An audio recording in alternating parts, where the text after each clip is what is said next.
साथ संगत जी, प्यार से कहना धन्य रंगार जी। श्रद्धा की शक्ति। साथ संगत जी ऐसा प्रवान करिए और ध्यान से सुनिए। साथ संगत जी, संसार में मनुष्य बहुत बार अपने बल बुद्धि और साधनों पर भरोसा करता है, लेकिन जब जीवन की राह में कठिनाइयों के पहाड़ खड़े हो जाते हैं तब इंसान को केवल एक शक्ति संभालती और वह है श्रद्धा। श्रद्धा वह दीपक है साथ संगत जो अंधेरे में भी राह दिखाता है। श्रद्धा वह संबल है जो टूटे हुए हृदय को भी हिम्मत देता है।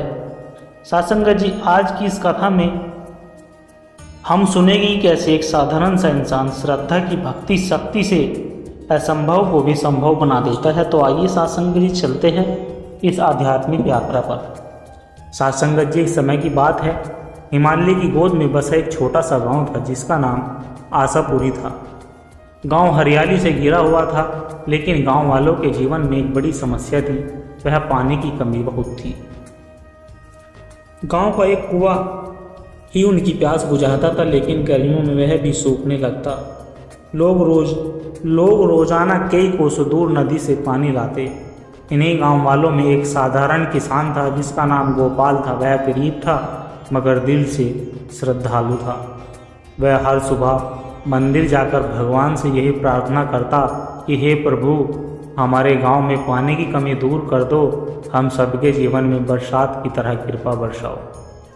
लेकिन गांव में बहुत से लोग उस पर हंसते थे। अरे गोपाल, भगवान ने कब किसी के लिए तू कुआं खोदा है? तो अपनी मेहनत कर, भगवान पर इतना भरोसा मत रख। लेकिन गोपाल साथ संगत जी सिर्फ मुस्कुरा देता और कहता कि भाई, मेहनत मेरी होगी लेकिन फल देना प्रभु का काम है। जब श्रद्धा सच्ची हो तो पहाड़ भी रास्ता छोड़ देता है। एक दिन साथ संगत जी, गांव के पंडित जी ने ऐलान किया कि गांव में एक बड़ा यज्ञ होगा ताकि वर्षा देवता प्रसन्न हो जाए और पानी बरसे। सारे गांव वाले उत्साह से तैयारी करने लगे, परंतु गोपाल ने चुपचाप एक अलग काम शुरू कर दिया। वह रोज खेत से लौटते हुए एक लोहे की छोटी कुंदाल और टोकरी लेकर पहाड़ी की तरफ जाने लगा। वहाँ पत्थरों के बीच वह धीरे धीरे खुदाई करने लगा। साथ संगत जी, गांव वाले फिर हंसे, अरे पागल, यहाँ कुआं खोदने आया है? यहाँ तो पत्थर ही चट्टान है। पूरी जिंदगी खोदता रहेगा लेकिन पानी नहीं मिलेगा। लेकिन गोपाल ने श्रद्धा से कहा, साथ संगत जी, श्रद्धा सच्ची हो तो पत्थर भी जलधारा बन जाता है। साथ संगत जी, मैं खुदाई कर रहा हूँ पर काम पूरा करवाएगा ऊपर वाला। साथ संगत जी, दिन बीतते गए, गर्मी और बढ़ी, गांव में पानी की कमी और गहराने लगी। लोग निराश हो गए। गोपाल की पत्नी सीता भी चिंता में रहने लगी। गोपाल, सब लोग तुम पर हंसते हैं, बच्चे भी पानी को तरसते हैं, तुम अपनी ऊर्जा क्यों पत्थरों में गाड़ रहे हो? गोपाल ने उसका हाथ पकड़कर कहा कि सीता, श्रद्धा बिना जीवन अधूरा है। मैं मानता हूँ यह काम कठिन है, लेकिन भगवान मेरी श्रद्धा को व्यर्थ नहीं जाने देंगे। साथ संगत जी, उसकी बातें सुनकर सीता भी धीरे धीरे उसके साथ कुदाल चलाने लगी। अब पति पत्नी रोज घंटों खुदाई करने लगे।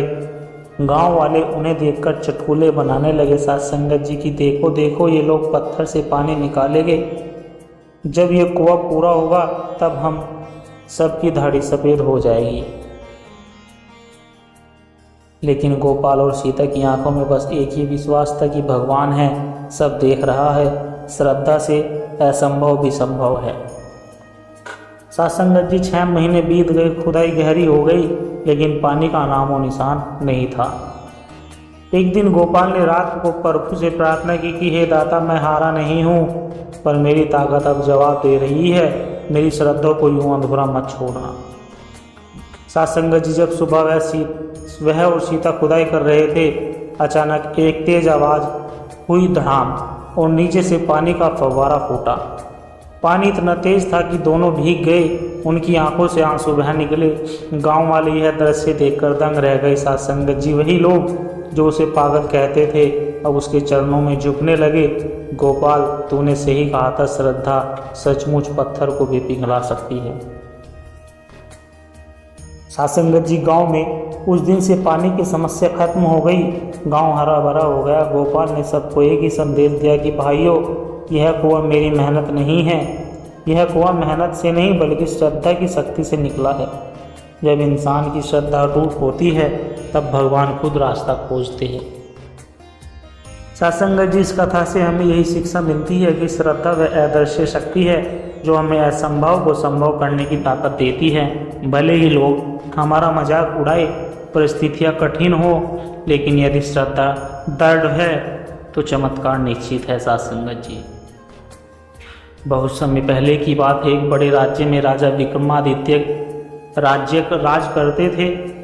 उनका राज्य संपन्न था, लेकिन राजा को एक चिंता हमेशा सताती थी कि उनका इकलौता बेटा राजकुमार आर्यन बहुत कमजोर दिल का था। आर्यन पढ़ाई में ठीक था, लेकिन जीवन में कठिनाई आते ही वह डर जाता था, निराश हो जाता था। एक बार सासंगत जी, राजमहल में ही उसके पैर में चोट लग गई तो उसने हिम्मत छोड़ दी और बोला, मैं कुछ बड़ा नहीं कर सकता, भगवान ने मुझे ऐसा ही बनाया है। राजा चिंतित हो गए। उन्होंने राज्य के महामंत्री और विद्वानों से सलाह की। सबने कहा, महाराज, इसे जीवन का असली पाठ पढ़ाने के लिए किसी संत के पास भेजना होगा। केवल सत्संग और श्रद्धा ही इसे भक्ति और शक्ति दोनों दे सकते हैं। सासंगत जी, राजा ने राजकुमार को हिमालय की घाटी में रहने वाले महान संत महात्मा आनंदगिरी के पास भेजा। आर्यन वहां पहुंचा। संत ने उसे देखकर कहा, बेटा, यहाँ राजकुमार या सेवक कोई नहीं होता, यहाँ सब साधक है, तुम्हें भी साधना करनी होगी। सासंगत जी, आर्यन ने सहमति दी। संत ने कहा कि तेरे भीतर शक्ति है, पर वह केवल श्रद्धा से जागेगी। जब तक तू भगवान और अपने आप पर भरोसा नहीं करेगा तब तक तू कमज़ोर ही रहेगा। कुछ ही दिनों में संत ने उसे काम सौंपा। सासंगत जी की, आज से तू रोज़ सुबह पहाड़ी पर स्थित शिवलिंग पर जल चढ़ाएगा, लेकिन पानी का घड़ा तुझे घाटी से भरकर ऊपर ले जाना होगा। सासंगत जी, घाटी से पहाड़ी तक का रास्ता बहुत कठिन था। आर्यन थक कर गिरने लगता। एक दिन उसने कहा, गुरुदेव, यह असंभव है, इतनी चढ़ाई, इतना बोझ मेरी शक्ति नहीं है। संत मुस्कुराए कि तू शक्ति अपनी देखता है, पर तेरा ध्यान श्रद्धा पर नहीं है।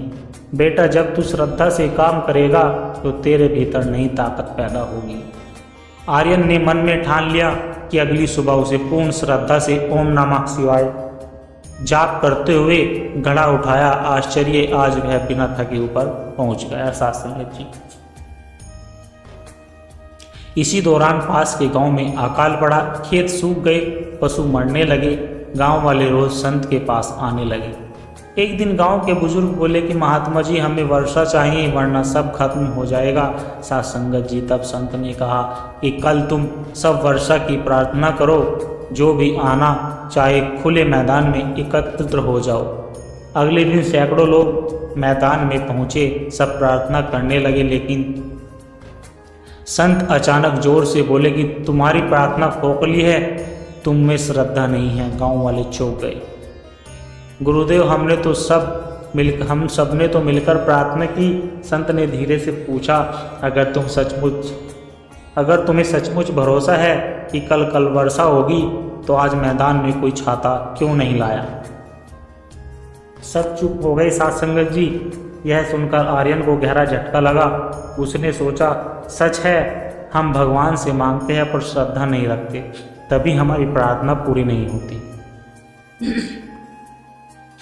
सासंगत जी, अगले दिन उसने गांव वालों के साथ प्रार्थना की और अपने साथ छाता भी ले आया। लोग हंसे, अरे आसमान में बादल तक नहीं है और यह छाता लेकर आया है। पर संत मुस्कुराए कि यही श्रद्धा है, यही भरोसा है।